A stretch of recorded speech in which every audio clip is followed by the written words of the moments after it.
Honours চতুর্থ বর্ষ partial differential equation. Partial differential ইকুয়েশনের আমরা একবারে চলে যাব চ্যাপ্টার 2 এ। চ্যাপ্টার 2 এ অনেক ইম্পর্টেন্ট একটা ম্যাথ আছে। তার আগে চ্যাপ্টার 1, চ্যাপ্টার 2 এখান থেকে আমি অনেকগুলো লেকচার আপলোড দেবো। চ্যাপ্টার 2 এ থেকে গ বিভাগের জন্য খুবই ইম্পর্টেন্ট একটা ম্যাথ আছে, সেটা আমরা প্রথমে সলভ করব। ঠিক আছে, আমরা এক্সাম্পল 7 নিম্নের আংশিক অন্তরক সমীকরণ সমূহ সমাধান করো। এটার আমরা প্রথমটাই সমাধান করব, P cos x plus Y plus Q sine x plus y equal to z. এটা আংশিক অন্তরক সমীকরণ সমূহ সমাধান করতে হলে পরে আমার ল্যাংরাঞ্জের একটা ইকুয়েশন আছে, ওই ল্যাংরাঞ্জের ইকুয়েশনটা আমার জানা থাকা দরকার। ঠিক আছে, ল্যাংরাঞ্জের সহায়ক সমীকরণ, সেই ল্যাংরাঞ্জের সহায়ক সমীকরণটা আগে আমরা সলভ করে আসি। মানে ল্যাংরাঞ্জের সহায়ক সমীকরণটা আমরা প্রথমে দেখায় আসি। ল্যাংরাঞ্জের সহায়ক সমীকরণটা আমার দেখাই, যদি P plus Q Q equal to R এর জন্য ল্যাংরাঞ্জের সহায়ক সমীকরণ মানে পি কিউ আকারে ইকুয়াল টু আর আকারে সমীকরণটা থাকবে। এটার ক্ষেত্রে ল্যাংরাঞ্জের সহায়ক সমীকরণ ডিএক্স ডিভাইডেড বাই পি, মানে ক্যাপিটাল পির সাথে ছোট হাতের পিটা হবে, অর্থাৎ পি এর সহগটা ভাগ হবে। আবার dy divided by Q, Q এর সহগটা ভাগ হবে, অর্থাৎ ছোট হাতের কিউ এর সহগটা নিচে ভাগ হবে। আবার ডিজেড ডিভাইডেড বাই আর, আরটা নিচে ভাগ হবে। ঠিক আছে, এটা হচ্ছে ল্যাংরাঞ্জের সহায়ক সমীকরণ। এখন ল্যাংরাঞ্জের সহায়ক সমীকরণটা তো আমরা দেখলাম, দেখার পরে আমরা আরেকটা জিনিস দেখে নিই, সেটা কি, সেটা হচ্ছে যদি U of X Y Z to C এবং V of X Y Z equal to সি1 দুইটি dx divided by P dy divided by Q dz divided by R এর নির্ভরশীল সমাধান হয়, তবে P P plus Q Q equal to R এর সাধারণ সমাধান হইবে phi of U V equal to 0, U equal to phi of কত ভি বা V equal to phi of you, যেখানে ফাই একটি ইচ্ছামূলক কি ধ্রুবক। ল্যাংরাঞ্জের সহায়ক সমীকরণটা জানা থাকলে পরেই মূল কথা হচ্ছে এই ম্যাথটা আমরা ইজি ওয়েতে সলভ করতে পারবো। ঠিক আছে, এটা হচ্ছে চ্যাপ্টার 2A এর এক্সাম্পল 7, আর এটা ভার্সনটা হচ্ছে 23 ভার্সন। ঠিক আছে, এটাই ফার্স্ট লেকচার, আজকে থেকে ফার্স্ট লেকচার শুরু হলো। ঠিক আছে, তা আমরা শুরু করে দিই। আমার প্রদত্ত সমীকরণটা দেওয়া আছে, প্রদত্ত সমীকরণ কত দেওয়া আছে, আমার প্রদত্ত সমীকরণটা দেওয়া আছে পি কস কত x plus Y plus Q sine x plus y equal to কত জেড। আমি প্রথমে কিন্তু বেসিক আলোচনা করলাম না, কারণ ম্যাথ করানোর মাধ্যমে কিন্তু এই বেসিকগুলো আলোচনা করে দেবো। ঠিক আছে, আমরা ল্যাংরাঞ্জের যে সহায়ক সমীকরণটা শিখলাম, ঠিক আছে, কেবল একটু আগে দেখালাম যে ল্যাংরাঞ্জের একটা সহায়ক সমীকরণ আছে, সেই ল্যাংরাঞ্জের সহায়ক সমীকরণটার সাথে এই মানে 1 নং যে সমীকরণটা তুললাম, এই 1 নং সমীকরণটার আমরা কী করবো, তুলনা করব। ঠিক আছে, আমরা কিন্তু তুলনা করার মাধ্যমে আমরা ল্যাংরাঞ্জের সমীকরণটা কি করে ফেলতে পারবো, প্রুফ করে ফেলতে পারবো। ঠিক আছে, তাহলে আমরা ল্যাংরাঞ্জের সমীকরণটা আমরা একটু তুলে নিই, মানে এই সাইডে তুলে নিই। সেটা কি ছিল, যদি পি পি, ঠিক আছে, পি পি বড় হাতের পি ছোট হাতের পি প্লাস বড় হাতের কিউ ছোট হাতের কিউ ইকুয়াল টু যদি আর হয়, তবে ল্যাংরাঞ্জের সমীকরণ হবে dx divided by P equal to dy divided by Q equal to dz divided by কত আর। ঠিক আছে, এইটা হবে। তাইলে এই যে পি পি মানে পি এর সহগ, এটা হচ্ছে কি, পি এর সহগ এটা হচ্ছে মানে আমার এটা ছোট হাতের পি, আর ওটা সহগ আসতেছে কত, বড় হাতের পি। আবার ছোট হাতের মানে এখানে ছোট হাতের কিউ, ওটা সহগটা কি বড় হাতের কিউ হিসেবে নেবো, আর এটা আর হিসেবে নেব। এটা সূত্র ছিল ডিএক্স। তাহলে আমরা 1 নং ল্যাংরাঞ্জের সমীকরণ ব্যবহার করি, ডিএক্সটা আমরা নিছি ডিভাইডেড বাই কত ছিল, ডিভাইডেড বাই আমার ক্যাপিটাল পি দিচ্ছি cos x plus y equal আবার dy divided by capital Q ধরছি আমরা এইটা। ঠিক আছে, এটা ক্যাপিটাল কিউ, এটা বড় হাতের পি, আর এটা আর ধরে নিছি। ঠিক আছে, ধরলে পরে তাহলে dy divided by sine x plus Y, মানে বড় হাতের সাইন, এটুকু ধরছি বড় হাতের কিউ, আর ডিজেড ডিভাইডেড বাই আর ধরে নিছি কত, আর ধরে নিছি জেড। এটার নাম দিলাম আমরা 2 নং ইকুয়েশন। ঠিক আছে, এখন আমাদের কাজটা হবে কি, টু বিকামস 2 নং সমীকরণ হতে পাই, 2 নং সমীকরণ হতে কি পাই, আমরা এই যে দুইটা অনুপাত আমরা কিন্তু সেই ছোটকাল থেকে শিখতেছি, A equal to B equal to কত, যদি সি হয় তাহলে এ ইকুয়াল টু বি লিখতে পারি না, আবার A plus B equal to C লিখতে পারি। ঠিক আছে, এই আকারেও আমরা লিখতে পারি অনুপাতের ধর্ম থেকে। তাহলে এই দুইটা অনুপাত যোগ দিলাম, dx plus dy divided by, তাহলে নিচেও যোগ দেওয়া লাগবে আমার হরও যোগ দেওয়া লাগবে, তাহলে cos x plus Y plus sine x plus কত ওয়াই ইকুয়াল টু এটা যেটা নিছি এটারই বিয়োগফল আকারে লিখবো যেটা নিছি, তাহলে dx minus dy divided cos x plus Y মানে সাইন এক্স প্লাস ওয়াই। ঠিক আছে, ওই দুটো অনুপাতেরই আবার বিয়োগফল আকারে আমরা নিয়ে নিলাম। এখন ডিটা কমন নিলাম, কমন নিলে পরে x plus Y divided by যা ছিল তাই ইকুয়াল টু এখানেও ডিটা কমন নিলাম, d of x minus y divided by যা ছিল তাই। এখন আমাদের কাজ একটু গুণ করব, এইটা এই পাশে নিয়ে গুণ করে দেব, এইটা যদি আমরা উপরে নিয়ে গুণ করে দিই তাহলে cos x plus y minus sine x plus Y divided by নিচে যা ছিল তাই। আর এই যে এটা আমরা সাইডে গুণ আকারে রাখলাম, আর পাশে থাকলে কত ডি অফ এক্স মাইনাস ওয়াইটা আমরা সাইডেই রেখে দিলাম। সমাকলন করে পাই এইটার রাশিটারে আমরা সমাকলন করব, এখানেও সমাকলন করব, এখানেও আমরা কি করে দেবো সমাকলন করব। আমরা জানি সমাকলন অন্তরীকরণের বিপরীত, তাহলে এটা আর ওইটা কেটে যায়, থাকে কত এক্স মাইনাস ওয়াই ইকুয়াল, আমরা দেখছি যে যদি নিচেরটা করে যদি আমরা উপর কেটটা পাই, নিচেরটার যদি অন্তরীকরণ করে যদি উপর কেটটা পাই তাহলে আমরা ইন্টিগ্রেশন তো থাকবে, তাহলে আমরা লন সেটা মানে নিচেরটা লিখতে পারি, এটা sine x plus cos x. ঠিক আছে, আর এটা হচ্ছে ডি এক্স পড়লাম। আমরা নিচেরটা দেখি অন্তরীকরণ করে দেখি, আমরা সাইন এক্সের অন্তরীকরণ করলে পাবো কজ এক্স। ঠিক আছে, আর কজ এক্সের করলে পাবো মাইনাস সাইন এক্স।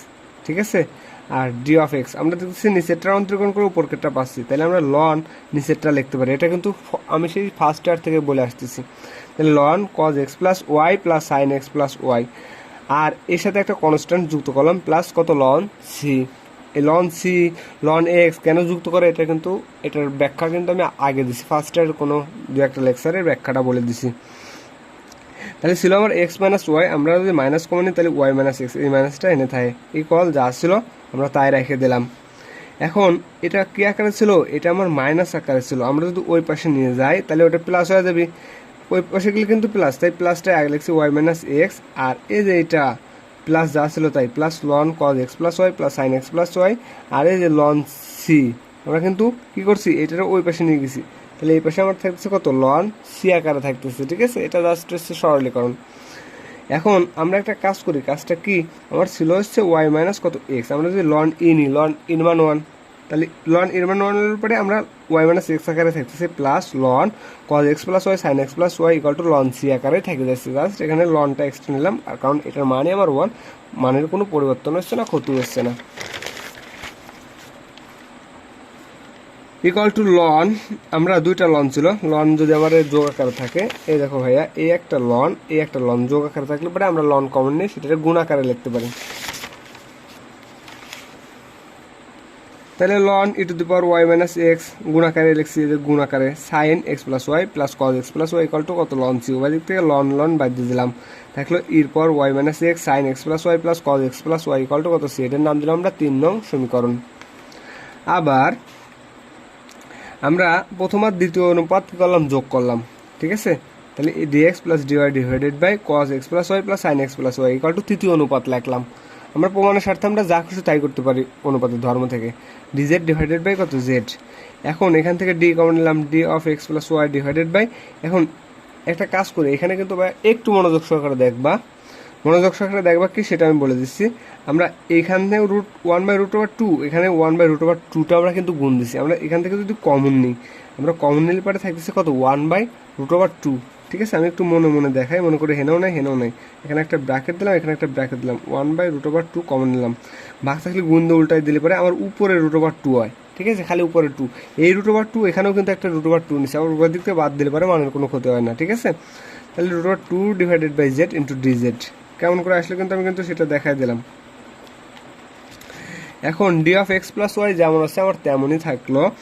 এখন সাইন π/4 এর মান 1/√2, কস এক্স প্লাস ওয়াই যা ছিল তাই, আবার কস π/4 এর মান 1/ কত √2। ঠিক আছে, কত 1/√2, আমার সাইন এক্স প্লাস ওয়াই যা ছিল আমরা কি করলাম, আমার যা ছিল আমরা তাই আকারে রেখে দিলাম। ওকে, আমার যা ছিল তাই আকারে রেখে দিলাম। ঠিক আছে, এখন আমরা একটা কাজ করি, কাজটা কি সেটা আমি একটু দেখাই দিই। আমরা কিন্তু এই পর্যন্ত করছি, আমরা একটা সূত্র শিখছি সাইনে কজে, মানে সাইনে কজ বি কস এ সাইন বি, এটার একটা সূত্র শিখছি সাইন এ বলতে আমরা এটা নিচ্ছি সাইনে কস বি, বি বলতে এটা নিচ্ছি, তাহলে কস বি প্লাস কত এ অথবা এ প্লাস বি, আর উপরে যা ছিল তাই ইকুয়াল টু যা ছিল তাই। ওটা কিন্তু সরাসরি ফর্মুলা আছে ভাইয়া, দেখে নেবে ইন্টারমিডিয়েটের আছে, ফার্স্ট ইয়ার আছে, সেকেন্ড ইয়ার আছে, থার্ড ইয়ার আছে, ফোর্থ ইয়ারও আছে। এখন 1/sin থিটা ইকুয়াল টু আমরা জানি সেক থিটা, কোসেক থিটা, তাহলে কোসেক থিটা, ঠিক আছে, থিটা বলতে তো আমরা এই টোটালটা নিছি, তাহলে x plus Y plus pi by কত 4, আর যা ছিল তাই আকারে রেখে দিলাম ইকুয়াল টু √2 1/z dz। এখন আমরা একটা কাজ করব, কাজটা কি, আমরা উভয় পক্ষে আবারও কি করে দেব, সমাকলন করে দেবো, এখানেও সমাকলন করব, এইখানেও আমরা সমাকলন করে দেব। সমাকলন করলে পরে আমরা কী পাই সেটা আমরা একটু দেখে নেই। আমরা কসেক থিটা পড়ে আর যাই পড়ি, কসেক থিটার সরাসরি ফর্মুলা লন কত ট্যান থিটা, ঠিক আছে, তাহলে লন ট্যান থিটা বলতে ট্যান থিটা বাই 2 ওটা সরাসরি ফর্মুলা, তাহলে x plus Y plus pi by 4 divided by 2 plus একটা কনস্ট্যান্ট নিয়ে নিলাম, একটা কনস্ট্যান্ট তো যোগ করা লাগে, তাহলে লন c1, আর এই √2 কনস্ট্যান্ট 1/z যদি আমরা ইন্টিগ্রেশন করি, 1/z এর সরাসরি ফর্মুলা 1/x এর ইন্টিগ্রেশন কত লন x, তাহলে লন কত z।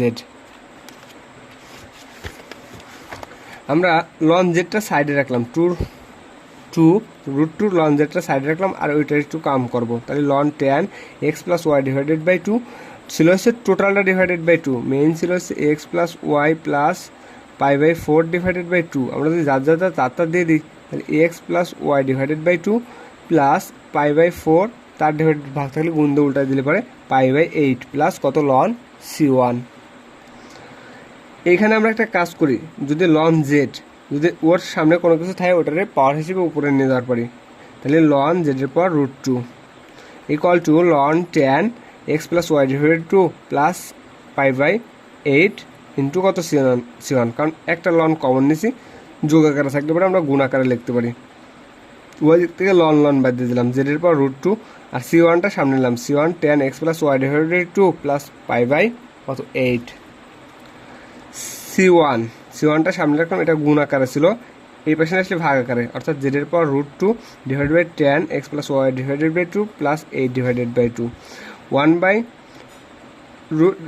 জেডের পাওয়ার √2 যেমন আছে তেমন থাক, 1/tan থিটা ইকুয়াল টু কত কট থিটা, তাহলে cot x plus Y divided by 2 plus pi by কত 8 ইকুয়াল টু, এটার নাম দিলাম আমরা 4 নং সমীকরণ, আমরা এটা 4 নং সমীকরণ, আর এদিক থেকে পাইছি কত 3 নং একটা সমীকরণ পাইছিলাম, এটা হচ্ছে 3 নং সমীকরণ, ঠিক আছে, দুটা কনস্ট্যান্ট, একটা সি আর একটা হচ্ছে c1, হ্যাঁ, আরেকটা কত c1 পেলাম। 3 ও 4 নং হতে পাই